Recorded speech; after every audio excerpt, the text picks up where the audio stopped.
Yeah, baby, we're back.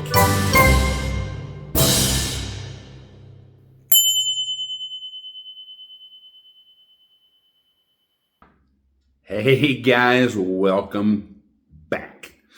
So today is the big reveal of what the project is going to be. Yay! So I'll apologize in advance. It's a breezy day out here in Colorado, and when we moved out here, we didn't realize what a breezy day was. A breezy day is like a 50-mile-an-hour wind. So I'll apologize for all the noise that you're going to hear, but that garage door is right there, and right behind it is the project. You want to see? All right, hang on just a second. I'll open the door and we'll check it out.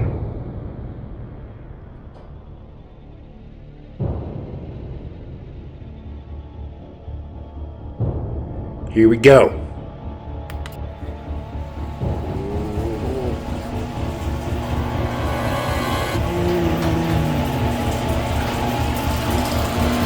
There it is.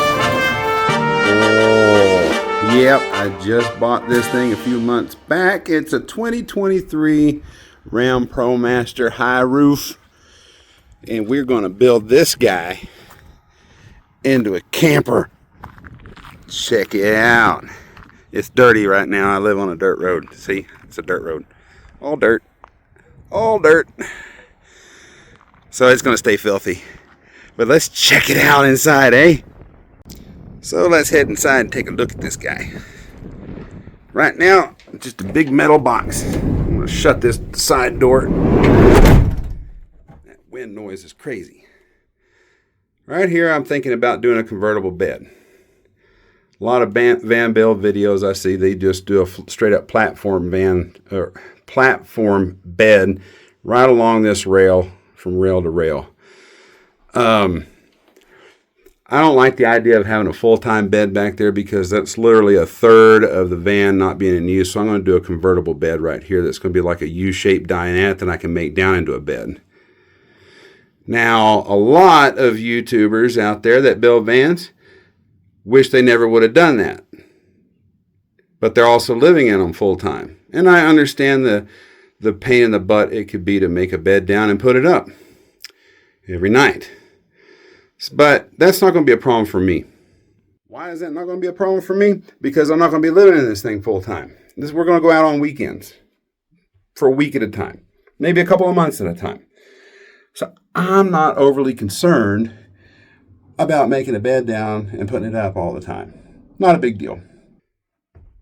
So right here, a lot of folks build a countertop from here to here, halfway across the slider, with a sink, with a pull-out sprayer that they can use outside for an outdoor shower. I love the simplicity of that. You know, everything all in one, multi-purpose, awesome. The only thing I don't like about that is outside here is typically your seating area. And when you're camping, what is there on the ground? Dirt. So you shower right here, you got mud. So I don't know. I don't know if I'm going to do that or not. We'll figure it out when I get there. Like I said, I don't have a full plan in place just yet. May put the kitchen over here. I kind of like that idea. Also, maybe a bathroom over here. From our travel trailer, I did take out the toilet in there and put a Nature's Head composting toilet in there. We spent a lot of time at state parks, boondocking, things like that, where it's not, or even just a RV park that didn't have full hookups.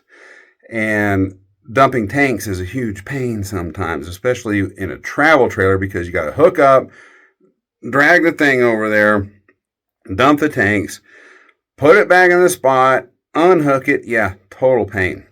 And we had problems in the wintertime where things would freeze.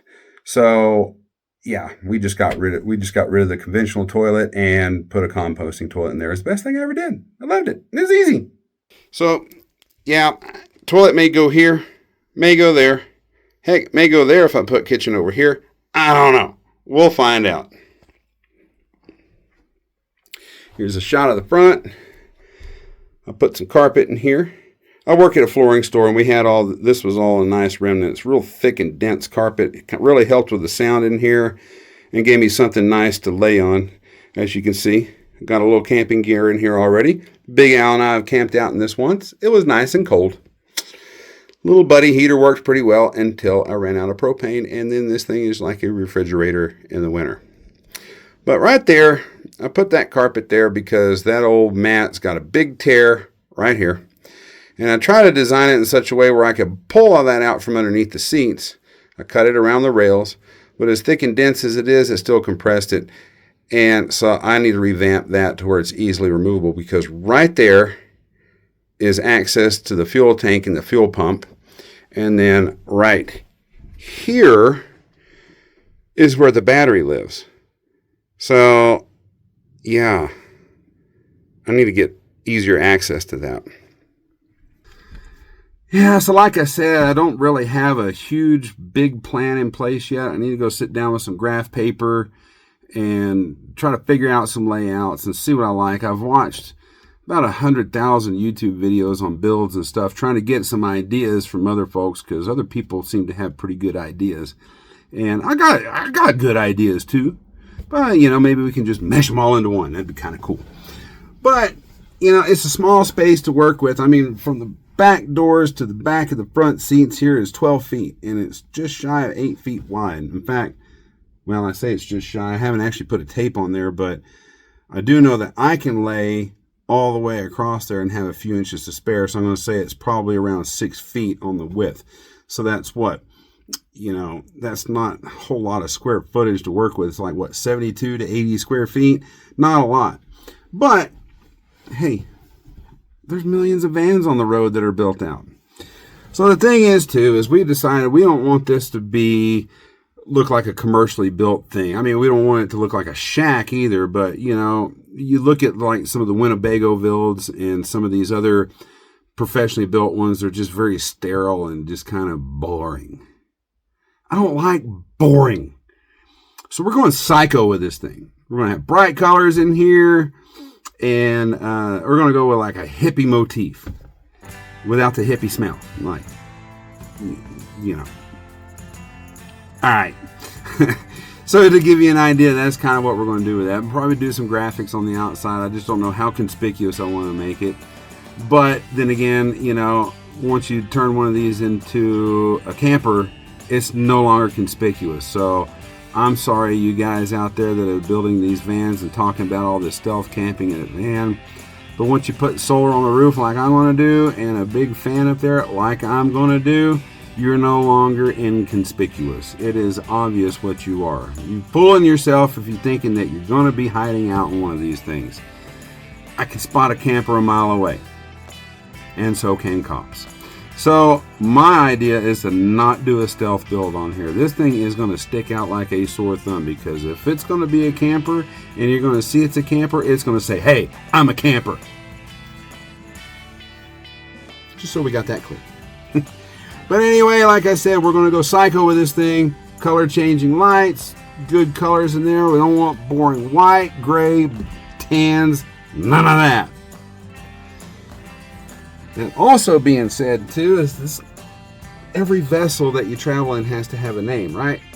That's supposed to be good luck. So I'm trying to come up with the name of this van. I don't know if this van's a he or she. It doesn't talk to me. It doesn't tell me.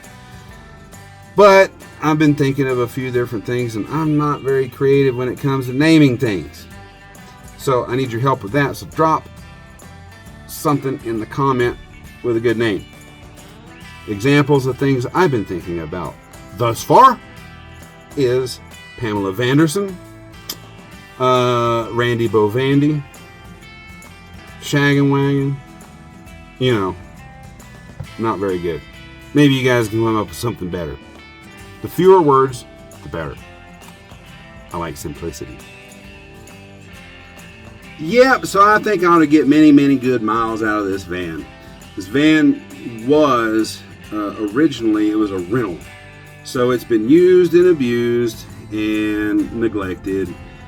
However, it had very few miles when I got it. It only had about 34,000 miles. Everything checks out on it. Everything runs great. I get good fuel economy in here. I get better fuel economy in this big old box than I did my small Nissan Frontier by like 7 miles a gallon. That's insane. So, yeah, I'm excited. This is also going to be my daily driver as well.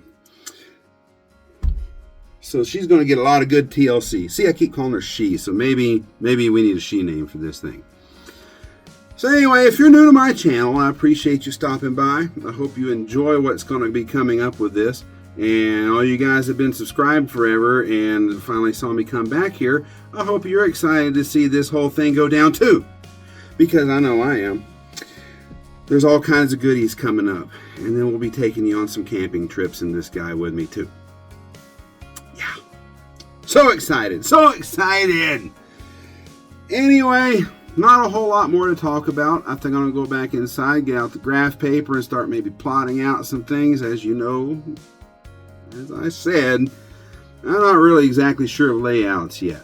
So we'll figure all that out as we go for the most part, because I don't want to build something I want to regret later and then tear it all apart. Since I'm trying to be conscious of budget, redoing things is a waste. So we're not going to do that. We're going to try to get it right the first time, or at least something that is tolerable for me and the wife, because she's going to be hanging out in here too. Anyway, you guys stick around. I'll catch you on the next one. Laters.